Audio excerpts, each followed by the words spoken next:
Discovery. म्हणजे जर Tokyo शहर बघितलं किंवा जपान बघितलं, जग बघायची गरज नाही तुम्हाला. अच्छा, त्यामुळे जपान जर पाहायचं असेल तर मिस्टर टोकियोकर हा चित्रपट आपल्याला पाहायलाच हवा. आपण जाणार आहोत दिग्दर्शकांकडे. रत्नाकांत म्हात्रे यांनी त्याचं दिग्दर्शन केलेलं आहे. सर, तुमच्याकडून मला जाणून घ्यायला आवडेल, हा दिग्दर्शनाचा अनुभव नेमका कसा होता? कारण तुम्ही जपानचे झलक प्रेक्षकांना दाखवणार आहात आणि त्याचबरोबर कलाकारांची भेटी तुम्ही कशी जुळवली? खरंच म्हणजे हे स्टोरी घेऊन जेव्हा माझ्याकडे आले सर मनोज परब, म्हणजे आपले टोकियोकर, मी त्यांना टोकियोकरच म्हणतो. अच्छा. तर माझ्याचे खरोखर आव्हान होतं की अरे हा वेगळ्या धर्तीवर, म्हणजे कसं आपले ठरलेलं असतं साचं ही कथा वगैरे असं प्रकारचे विषय असतात, सोशल म्हणा, ॲक्शन म्हणा, ड्रामा, कॉमेडी वगैरे. पण हा वेगळा विषय, अरे बापरे म्हटलं हे वेगळंच आलेलं आहे. पण ठीक आहे, आता हे एवढ्या आशेने आणि एवढ्या विश्वासाने आले, म्हटलं हे सार्थ करणं गरजेचं आहे. ठीक आहे, मग त्यांना म्हटलं मी करून देईन, काय हरकत नाही, आपण करूया, होऊन जाईल ते. आणि मग त्या अनुषंगाने मग तशी सुरुवात केली, त्याचा अभ्यास केला. त्यांनी ऑलरेडी रिसर्च केलं होतं त्याच्यावर, ते लिखाण पण छान केलेलं आहे. मग मी ते स्क्रिप्ट म्हणजे कसं की त्याची मांडणी केली, त्यांना सांगितलं असंच आहे, म्हणजे आपण पटकथा म्हणतो की ते साचेबंद असं करून घेतले. आणि मग त्या अनुषंगाने कलाकार, आता मुख्यतः त्यांची इच्छा होती की जेवढे होतकरू किंवा ज्यांना खरोखर इच्छा आहे मनापासून काम करायची अशा कलाकारांना प्राधान्य द्या. म्हटलं ठीक आहे, मला काही हरकत नाही, कारण ज्याची इच्छा आहे जो मनापासून करणार आहे अशा व्यक्तींना प्राधान्य देणं गरजेचं आहे.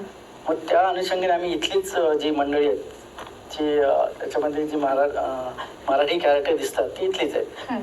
मग त्यांना ती, आणि मुख्य म्हणजे पहिल्यांदाच ते फेस करत होते कॅमेरा. अच्छा. मग त्यांना ते आपण म्हणतो की अलंकारिक भाषा वापरून असं काही त्यांना बर्डन दिलं नाही. मी साध्या सोप्या भाषेत त्यांना समजावून सांगितलं, कारण वेळ कमी होता. कसं की त्यांना मग रिहर्सल करा, हे करा, असा प्रकार ठेवलाच नाही. कारण मला एक सवय होती, कारण मी ॲक्टिंग कॅम्प घेतो, वर्कशॉप घेतो, त्यामुळे एखाद्याकडून काम कसं करून घ्यायचं हे मला चांगलं माहिती आहे. मग त्यांना फक्त एवढंच सांगायचं की तुम्ही जे डायलॉग आहे ते पाठ करण्याच्या भानगडीत पडूच नका. हे दृश्य आहे, हे सीन आहे, तुमच्यावर हे पात्र आहे, याची रिक्वायरमेंट अशी आहे, हे असं सादर करायचं आहे. आणि त्यांना एकदा त्याचा अर्थ समजून सांगितला की बरोबर ते व्यक्त व्हायचे. आणि एकदम फ्रेंडली आणि फॅमिली रिलेशन ठेवले त्यांच्यावर. त्यामुळे ऍक्ट करताना कोणाला बर्डनच वाटले, तुम्ही प्रत्यक्ष कोणाला विचारू शकता. त्यामुळे त्यांना म्हटलं एन्जॉय करा, म्हटलं ऍक्टिंग ही एन्जॉय करा, म्हटलं असं प्रेशर घेऊन कुठलंही काम करायचं नाही म्हटलं. अशा याच्याने केलं. आणि मग त्याच्यामुळे काय झालं की त्यांना डॉक्टर आहेत, चांगले वकील आहेत, असे नंतर मोठमोठे मॅनेजर आहेत. हा एक आहे चांगला, म्हणजे IT सेक्टरमध्ये काम करतो, याला हिरो म्हणून आम्ही जाऊन लॉन्च केलं. एक हिरोईन जी आहे पुण्याची, ती पण IT सेक्टरमध्ये काम करते, तिला घेतलं.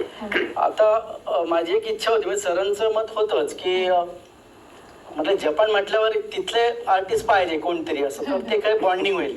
कारण आपली संस्कृती आणि त्यांची संस्कृती कशी एकत्र होते किंवा आपण कसं, ते थोडंसं मला दाखवायचं होतं. त्या अनुषंगाने ती एक प्रेमकथा त्याच्यात गुंफलेली आहे, सुंदर त्यांनी केली आणि गाणं पण त्याचं केलेलं आहे. मग तो प्रश्न पडला की ती हिरोईन पाहिजे, काय करायचं. मग योगायोग असं की त्यांचं नशीब फार चांगलं आहे, म्हणजे ते ज्यांना भेटलंय, म्हणजे आपले DOP असतील किंवा कोणी असतील जी मंडळी आहेत, कोणी नकार दिला नाही. म्हणजे अरे तुम्ही छान करताय, प्रोत्साहन दिलं आणि त्यांनी सपोर्ट केला. त्यामुळे तिथे मग जॅपनीज जी हिरोईन आम्ही प्रयत्न केलं, परंतु कसं की त्यांना ती आपली भाषा किंवा इंग्लिश येत नव्हती, कारण तिकडे आपल्या काही प्रकार नाहीये, त्यांच्या भाषेत फार महत्व देतात. बरोबर.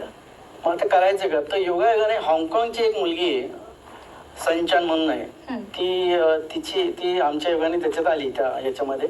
आणि तिला आपली थोडीफार हिंदी कळत होती आणि इंग्लिश तिला येतच होतं. त्यामुळे कसं की तिला जे समजत ॲज अ डिरेक्टर ते मला सोपं गेलं. मग तिला आम्ही सिलेक्ट केलं. आणि तिने पण ऍक्च्युली ती नृत्य करते, डान्स वगैरे, म्हणजे आपला कथक डान्स पण करते ती. हा, आणि इव्हन ती भगवद्गीता वगैरे असे म्हणजे बरेच ग्रंथ वगैरे वाचते ती, म्हणजे आपण करत नाही, ते बाहेरचे व्यक्ती एवढी करतात. आणि मग काय झालं की तिने छान काम केलं, म्हणजे गाण्यामध्ये म्हणा किंवा प्रत्येक परफॉर्ममध्ये एकदम नॅचरल ऍक्टिंग झाली. तिला म्हटलं ऍक्टिंग हा प्रकार करूच नका, जास्त आपण डिस्कस करतोय, अशा हिशोबात मग ते झालं. आणि त्याप्रमाणे इतर कलाकारांनी पण छान केलं काम, अगदी म्हणजे अगदी व्यवस्थित झालं. आणि ते स्वतः म्हणजे सॅटिस्फाईड सर्व लोक आहेत. आणि ते त्यांना काय आवडले की आपण जे आले त्यांना मी नाही म्हटलंच नाही, ठीक आहे, त्यांच्या परीने त्यांच्या योग्यतेने त्यांना जे कॅरेक्टर आहे मी ते दिलं आणि त्यांनी ते एस्टॅब्लिश केलं. असे हे कलाकारांचे भट्टे एकदम मुलं आहे सुंदर.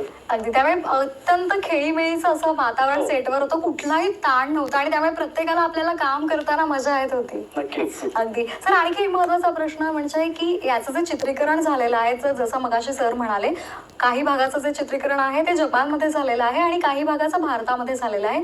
तर जपानच्या कुठल्या कुठल्या स्थळांचा आपण यामध्ये चित्रीकरणासाठी उपयोग करून घेतलाय?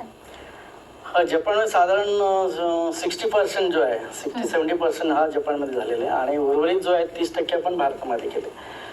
तर जपानमध्ये मोस्टली टोकियो ही राजधानी आहे. मग टोकियो आणि तिचा परिसर जो आहे त्याच्यामध्ये जेवढे हिल स्टेशन म्हणा किंवा पर्यटन स्थळं जी आहेत, म्युझियम वगैरे, ह्या सर्व गोष्टी, गार्डन आहेत, हे सर्व गोष्टी त्याच्यामध्ये कव्हर केलेल्या आहेत. आणि त्या कसं आहे की त्या स्टोरी बरोबर, कथेबरोबर त्या स्थळाचं महत्त्व आपण सांगायचं होतं बोलता बोलता. म्हणजे कसं की म्हणून त्या अनुषंगाने काय केलं की माझ्यावर जी हिरो आहे जपनीज, म्हणजे फर्स्ट जे असं इंटरव्ह्यू अगोदर वगैरे मी जेव्हा पहिल्यांदा जातो, म्हणजे टू बी फ्रँक असं आहे की टोकियोकर जे आहेत म्हणजे आपले परब सर, त्यांचा कॅरेक्टर मी ऍक्च्युली ते केलेलं, प्रेझेंट केलं. लक्षात घ्या, म्हणजे त्यांच्या भावना, त्यांना काय म्हणत आहेत ते मी व्यक्त. त्यामुळे त्याच्यावर तुम्हाला माझी केस पण जरा वाईट दिसतील त्या फिल्ममध्ये, कारण मला तसंच गेटअप, त्यांची बॉडी लँग्वेज वगैरे होती, फक्त पोट नव्हतं. त्यामुळे ठीक आहे, पण ते यंग दाखवलं मी, काही हरकत नाही. असं ते होऊन गेलं.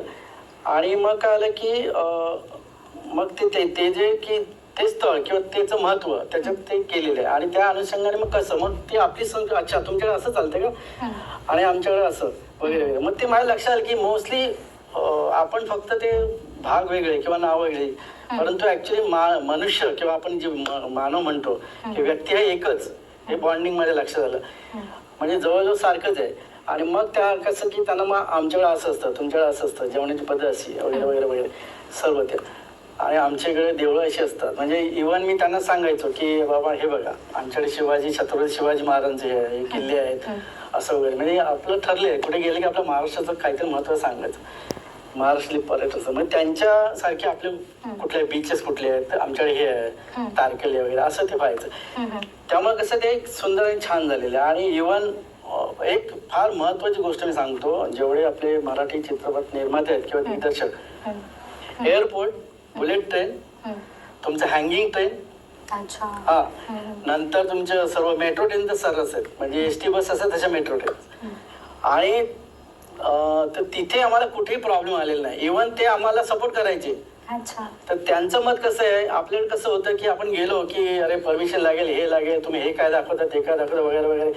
तो प्रोड्युसर विचार थकून जातो, डायरेक्टर वैतकतो वगैरे वगैरे. तिथं तो त्यांचं कसं इंटेन्शन बघा की तुम्ही घेता, तुमच्यामुळे आमची संस्कृती किंवा आमचा देश तिकडे जास्त माहिती होईल आणि तुम्ही आमच्याकडे या. किती किती साधा पण अगदी किती महत्वाचा विचार त्यांनी मांडला. आणि त्यामुळे कसं की मग काय, मला वाटतं फ्रीडमच होतं, पण त्याचा ऍडव्हान्टेज घेणं साहजिक आहे. त्यामुळे म्हणजे या चित्रपटातून फक्त सांस्कृतिक देवाणघेवाण दाखवणार नाहीये, तर त्याचबरोबर जपानमधल्या कुठल्या गोष्टी चांगल्या आहेत, तिथल्या लोकांचं देशप्रेम कसं आहे, कशा पद्धतीने हा जो देश आहे तो ऍडव्हान्स आहे, या सगळ्या गोष्टी दाखवण्याचा प्रयत्न मिस्टर टोकियोकरच्या टीमनं केलेला आहे. कार्यक्रमात वेळ झाली छोट्याशा विश्रांतीचे, पाहत रहा प्रीमियर.